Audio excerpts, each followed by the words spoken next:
most of the evil in the world comes about not out of evil motives, but somebody saying, hey, get with the program, be a team player. When a person feels, I am not personally responsible, I am not accountable, it's the role I'm playing, or these are the orders I've gotten, then you allow yourself to do things you would never do under ordinary circumstances. I began to feel that I was losing my identity, that the person that I call Clay, the person who put me in this place, the person who volunteered to go into this prison, because it was a prison to me, it still is a prison to me. I don't look on it as an experiment or a simulation. It was just a prison that was run by psychologists instead of run by the state.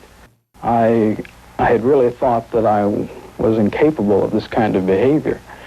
I was surprised, even no, I was dismayed to find out that I could really be that I could act in a manner so absolutely unaccustomed to anything I would even really dream of doing. And while I was doing it, I didn't feel any regret. I didn't feel any guilt. It was only afterwards, when I began to reflect on what I had done, that this behavior began to dawn on me, and I realized that this was a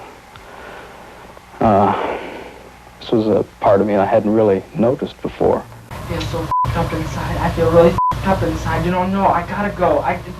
To a doctor, anything. I can't stay in there. I'm up. I don't know how to explain it. I'm all up inside. Out! Out now! God damn it. I'm up. You don't know. I mean, God. I mean, Jesus Christ, I'm burning up inside. Don't you know?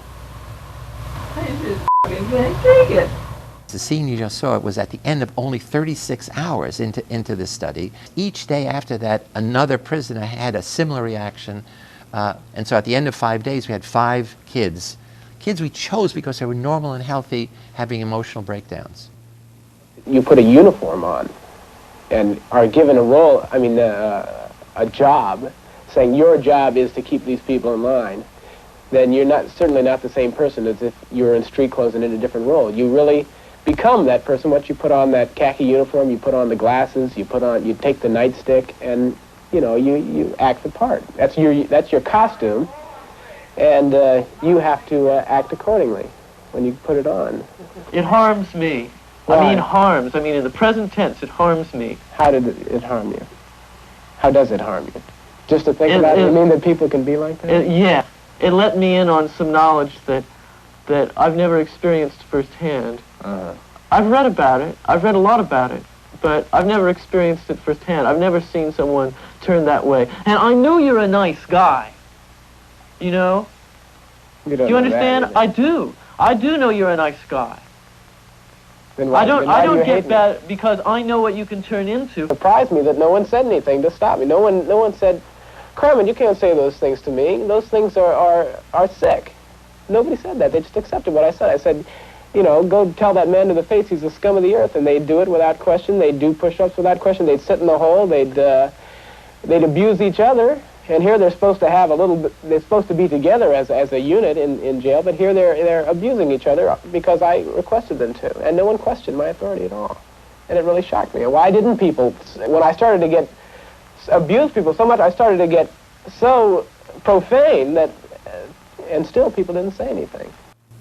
Prisoner 819 did a bad thing. Prisoner 819 did a bad thing. Prisoner 819 did a bad thing. Prisoner 819 did a bad thing. As soon as I realized that 819 could hear this, I rushed to the room where I had left him. And what I found was a boy crying hysterically, while in the background his fellow prisoners were chanting and yelling that he is a bad prisoner and that they were being punished because of him. Because of what prisoner 819 did, my cell is a mess. Because of what prisoner 819 did, my cell is a mess. Well, I'm trying to comfort this young man, and he says, I have to go back. And I said, what do you mean? I have to prove to them I'm not a bad prisoner. And at this point I said, no, you're not a bad prisoner. You're Stu, and I'm not the superintendent. I'm Phil Zimbardo. The study is over. And he kept saying, no, I have to go back. I'm not a bad prisoner. And So the reality of that prison was so deep that even when I'm giving him the opportunity to leave, his reputation, his image as a bad prisoner has to be undone, has to be reconciled. When we released the first prisoner, 8612, we brought in a substitute, but he came in halfway through.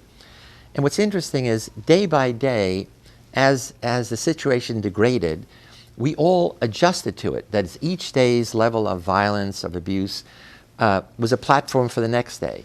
But he comes in now and he's seeing these crazy things going on. He says right up front, I'm not having any of this. And they told him, you can't leave. They won't let you leave, which we never said.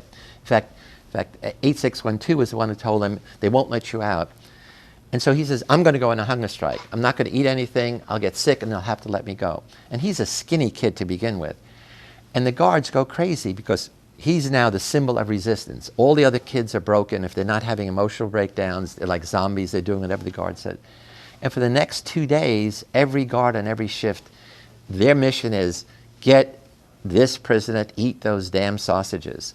They put him in solitary confinement. They make him hold the sausages. And to his credit, he resists. So he should have been the hero.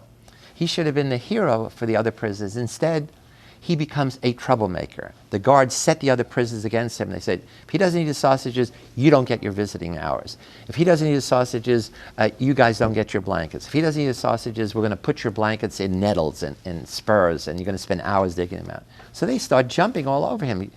Eat the damn sausages. You know, you're ruining our life.